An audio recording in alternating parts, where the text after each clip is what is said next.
Hello friends, आज के video में हम देखेंगे कि वोल्केनो और अर्थक्वेक कैसे आता है। तो जैसा कि हम जानते हैं कि हमारा जो अर्थ क्रस्ट है वो मेंटल के ऊपर तैरता रहता है और अर्थ क्रस्ट कई टुकड़ों में बटा हुआ है, एक प्लेट नहीं है। इसमें 7 बड़े प्लेट है और कई छोटे प्लेट होते हैं। तो इनका मूवमेंट भी 3 तरह से होता है। पहला है कि जब ये एक दूसरे के पास आते हैं, दूसरा तरीका है जब ये एक दूसरे से दूर चले जाते हैं और तीसरा मूवमेंट होता है जब एक दूसरे से सरकते हुए जाते हैं। तो जब ये एक दूसरे के पास आते हैं तो सबसे अधिक भूकंप और ज्वालामुखी आते हैं। जैसे कि इनका जो एक दूसरे के पास आना कन्वर्जेंट बाउंड्री होता है, ये भी 3 तरीके से होता है। पहला है कि जब एक कॉन्टिनेंटल प्लेट और दूसरा ओसनिक प्लेट एक दूसरे के पास आते हैं। तो जो कॉन्टिनेंटल प्लेट है इसकी चौड़ाई ज्यादा है बट इसका डेंसिटी कम है।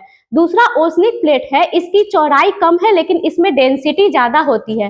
तो जब ये एक दूसरे के पास आते हैं तो इसकी डेंसिटी, ओसनिक प्लेट की डेंसिटी ज्यादा होने के कारण ये कॉन्टिनेंटल प्लेट के नीचे धंस जाती है। इसे कहते हैं सबडक्शन जोन।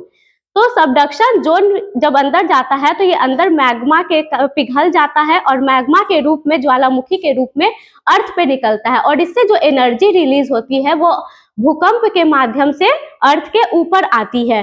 ठीक है। तो दूसरा है जब दोनों कॉन्टिनेंटल प्लेट ही आपस में टकराए। तो जब दो कॉन्टिनेंटल प्लेट टकराएगी तो दोनों की डेंसिटी तो बराबर है, तो कोई एक दूसरे के नीचे नहीं जाता है, जबकि बाउंड्री पे आके सिकुड़ जाता है और पहाड़ का निर्माण करता है, माउंटेन बिल्डिंग का निर्माण करता है। जैसे कि हमारा हिमालय पर्वत है जो यूरेशियन और इंडियन प्लेट के टकराने से बना है। तीसरा है कि जब दोनों ओसनिक प्लेट ही टकराए, तो इसमें भी जो पुरानी ओसनिक प्लेट है वो घनत्व ज्यादा होने के कारण नीचे चली जाती है और नई वाली ऊपर रहती है और वहां पर ट्रेंच का, गहराई पे ट्रेंच का निर्माण होता है, जैसे कि मरियाना ट्रेंच। दूसरा आपका आता है कि ट्रांसफॉर्म। जब ट्रांसफॉर्म स्लाइड होता है, एक दूसरे से सिरकते हुए प्लेट निकलते हैं, तो उस स्थिति में भी भूकंप आती है लेकिन वो ज्यादा गहरी भूकंप नहीं आती है।